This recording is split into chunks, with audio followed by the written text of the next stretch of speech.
சூரத்து தாரிக். அத்தியாயம் 86. இரவில் தோன்றக்கூடியது. திருக்குர்ஆனின் 86வது அத்தியாயம் தாரிக் ஆகும். இது நபி ஸல்லல்லாஹு அலைஹி வஸல்லம் அவர்கள் மக்காவிலிருந்து மதீனாவிற்கு புலம்பெயர்ந்து ஹிஜ்ரத் செல்வதற்கு முன்னர் அருளப்பெற்ற மக்கி அத்தியாயம் ஆகும். இதில் 17 திருவசனங்கள் இடம்பெற்றுள்ளன.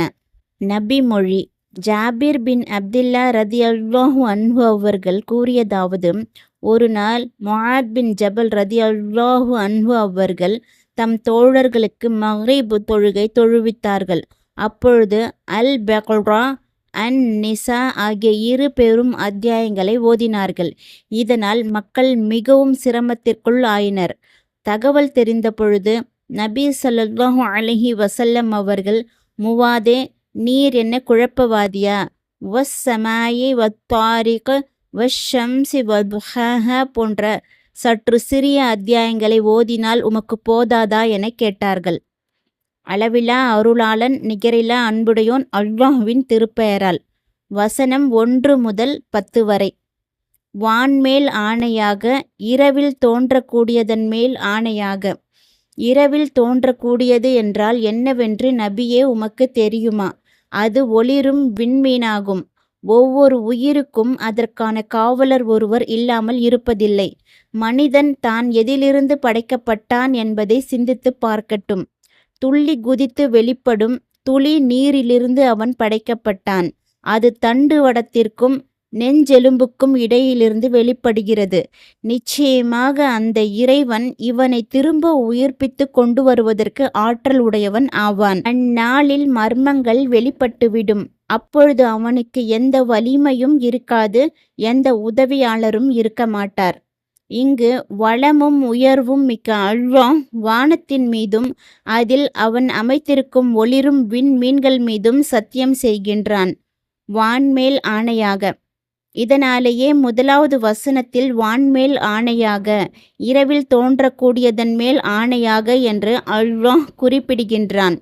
அடுத்த வசனத்தில் இரவில் தோன்றக்கூடியது என்றால் என்னவென்று நபியே உமக்கு தெரியுமா என அல்லாஹ் வினவுகின்றான். அடுத்த வசனத்தில் அதை அவனே விவரிக்கின்றான். அது ஒளிரும் விண்மீனாகும் என அல்லாஹ் குறிப்பிடுகின்றான். விண்மீன் இரவில் மட்டுமே தெரியும், பகலில் மறைந்துவிடும் என்பதாலேயே அதற்கு தாரிக், இரவில் தோன்றக்கூடியது என பெயர் பெற்றுள்ளது என்று கதாதா ரஹ்மத்துல்லாஹி அலைஹி உள்ளிட்டோர் கூறியுள்ளனர். பின்வரும் நபிமொழி இக்கருத்தை உறுதிப்படுத்துகின்றது. ஜாபிர் ரதியல்லாஹு அன்ஹு அவர்கள் கூறியதாவது, ஒரு மனிதர் பயணத்திலிருந்து திடீரென வீட்டிற்கு செல்வதை நபி ஸல்லல்லாஹு அலைஹி வஸல்லம் அவர்கள் தடுத்தார்கள்.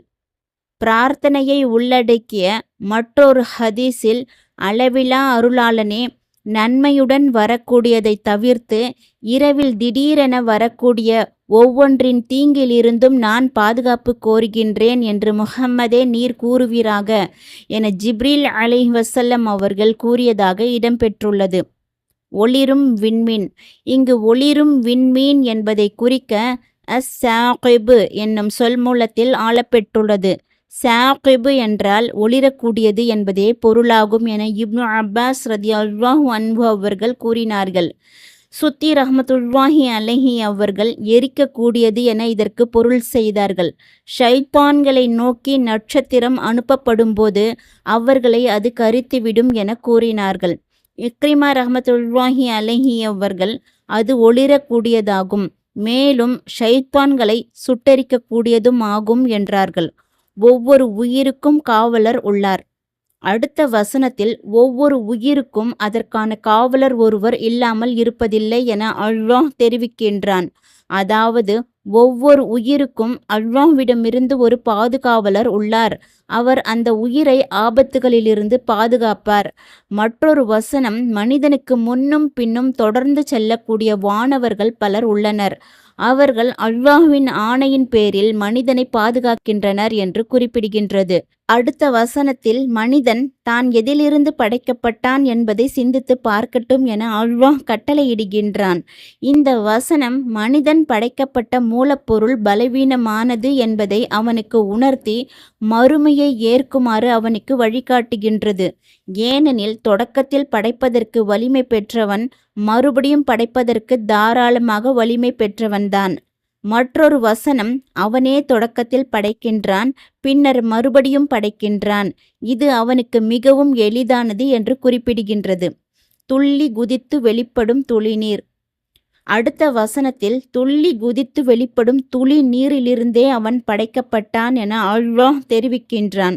அதாவது விந்திலிருந்தே அவன் படைக்கப்பட்டான். அது ஆணிடமிருந்து துள்ளி குதித்தும் பெண்ணிடமிருந்து துள்ளல் இல்லாமல் சாதாரணமாகவும் வெளிப்படுகிறது. வல்லமையும் மாண்பும் மிக்க அல்லாஹ்வின் ஆணையின் பிரகாரம் அவ்விரண்டிலிருந்தே குழந்தை உருவாகிறது, தண்டுவடத்திற்கும் நெஞ்செலும்பிற்கும். இதனாலேயே அடுத்த வசனத்தில் அது தண்டுவடத்திற்கும் நெஞ்செலும்புக்கும் இடையிலிருந்து வெளிப்படுகிறது என அல்லாஹ் குறிப்பிடுகின்றான். அதாவது ஆணின் தண்டுவடத்திற்கும் பெண்ணின் நெஞ்செலும்புக்கும் இடையிலிருந்து வெளிப்படுகிறது. இந்த வசனத்திற்கு இப்னு அப்பாஸ் ரலியல்லாஹு அன்ஹு அவர்கள் விளக்கம் அளித்த பொழுது அது ஆணின் தண்டுவடத்திலிருந்து வெண்ணிறத்தில் அடர்த்தியாகவும் பெண்ணின் நெஞ்செலும்பிலிருந்து மஞ்சள் நிறத்தில் இளகியதாகவும் வெளிப்படுகிறது. இவ்விரண்டிலிருந்தே குழந்தை உருவாகிறது என கூறினார்கள். ஓர் அறிவிப்பில் இப்னு அப்பாஸ் ரலியல்லாஹு அன்ஹு அவர்கள் தமது கையை நெஞ்சின் மீது வைத்து தராயிபு என்பது இதையே குறிக்கிறது என கூறியுள்ளார்கள். முஜாஹித் ரஹ்மத்துல்லாஹி அலைஹி அவர்கள் ஒரு அறிவிப்பில் தராயிபு என்பது தோலுக்கும் நெஞ்சுக்கும் இடைப்பட்ட பகுதி என்றும், மற்றொரு அறிவிப்பில் அது காரை எலும்புக்கும் கீழுள்ள பகுதி என்றும் கூறியுள்ளார்கள். சுஃபியான் அஸ்-சௌரி ரஹ்மத்துல்லாஹி அலைஹி அவர்கள் அது இரு மார்பகங்களுக்கு மேலுள்ள பகுதியாகும் என கூறினார்கள். கதாதா ரஹ்மத்துல்லாஹி அலைஹி அவர்கள் தராயிபு என்பதை ஆணுடனேயே தொடர்பு படுத்துகின்றார்கள். அது ஆணின் தண்டுவடத்திற்கும் அவனது காரை எலும்புக்கும் இடையிலிருந்து வெளிப்படுகின்றது என்கிறார்கள். இவனை திரும்ப கொண்டு வர. அடுத்த வசனம் நிச்சயமாக அந்த இறைவன் இவனை திரும்ப கொண்டு வருவதற்கு ஆற்றல் உடையவன் ஆவான் என்று தெரிவிக்கின்றது. இங்கு இவனை திரும்ப கொண்டு வருவதற்கு என்பதை குறிக்க அலா ரஜ்ஹி என்னும் சொற்றொடர் மூலத்தில் ஆளப்பட்டுள்ளது. இதில் இடம்பெற்றுள்ள ஹி என்னும் பிரதிப்பெயர் சொல் எதை குறிக்கிறது என்பது தொடர்பாக இருவேறு கருத்துகள் காணப்படுகின்றன. ஒன்று அதற்கு முன் 6வது வசனத்தில் குறிப்பிட்டுள்ள நீரை குறிக்கின்றது என்றும் கொள்ளலாம். இதன்படி வசனத்தின் பொருள் பின்வருமாறு அமையும். அதாவது துள்ளி குதித்து வரும் இந்த நீரை அது எங்கிருந்து வெளிப்பட்டதோ அந்த இடமான தண்டுவடத்திற்கே திரும்ப கொண்டு செல்வதற்கு நிச்சயமாக அவன் ஆற்றல் மிக்கவன். இவ்வாறே முஜாஹித், இக்ரிமா போன்றோர் விளக்கமளித்துள்ளனர். இரண்டாவது ஹி என்னும் பிரதிப்பெயர் சொல் முன்னர் குறிப்பிட்டுள்ள மனிதனை குறிக்கின்றது என்றும் கொள்ளலாம். இதன்படி வசனத்தின் பொருள் இவ்வாறு அமையும். அதாவது துள்ளி குதித்து வரும் நீரிலிருந்து படைக்கப்பட்ட இந்த மனிதனை மறுபடியும் உயிர் கொடுத்து எழுப்பி மறுமை இல்லத்திற்கு திரும்பச் செய்வதற்கு நிச்சயமாக அவன் ஆற்றல் மிக்கவன் ஆவான். இவ்வாறே லஹாக் அவர்கள் கூறியுள்ளார்கள். இதையே விரிவுரையாளர் இப்னு ஜரீர் அவர்கள் தேர்வு செய்து உள்ளார்கள். இதன்படியே வசனத்தை நாம் மொழிபெயர்த்துள்ளோம். மர்மங்கள் வெளிப்படும் நாள்.